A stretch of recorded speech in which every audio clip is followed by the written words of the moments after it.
Bonjour, dans cette vidéo, je te montre comment récupérer un job créé avec le Viavi Job Manager et comment effectuer les mesures. Sur l'appareil de mesure, tu as l'application Job Manager.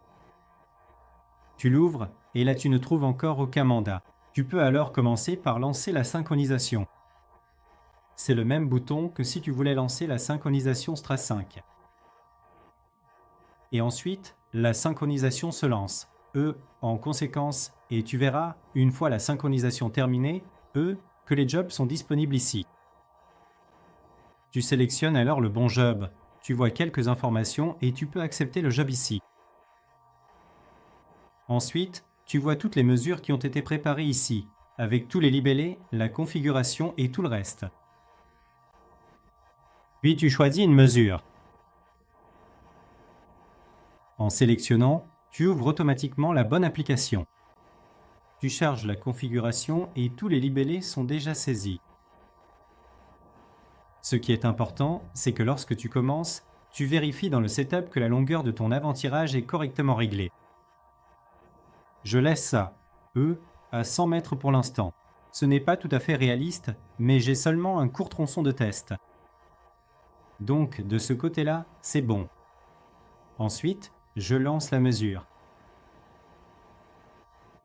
L'appareil de mesure se comporte maintenant tout à fait normalement.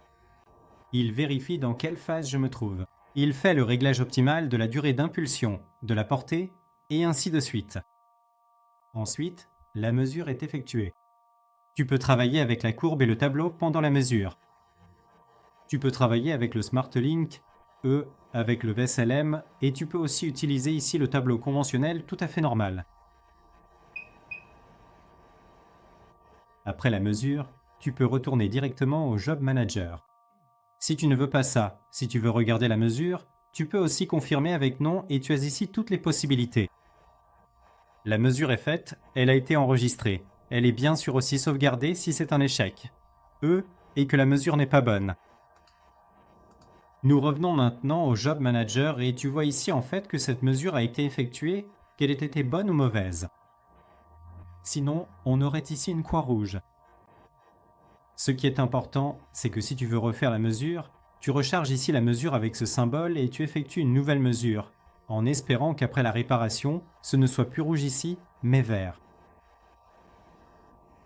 Tu peux à tout moment quitter le job et le désélectionner, puis peut-être travailler brièvement sur une autre mission avec l'application OTDR et le travail conventionnel, où tu charges toi-même les réglages et la configuration, puis tu reviens simplement, tu sélectionnes le bon job et tu continues.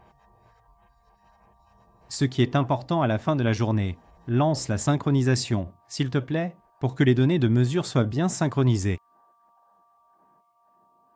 Il se peut que demain, tu ne puisses pas travailler pour des raisons de santé, et dans ce cas, les personnes au back-office, les chefs de projet, etc. sont à jour et savent ce que tu as déjà mesuré et ce qu'il reste à faire.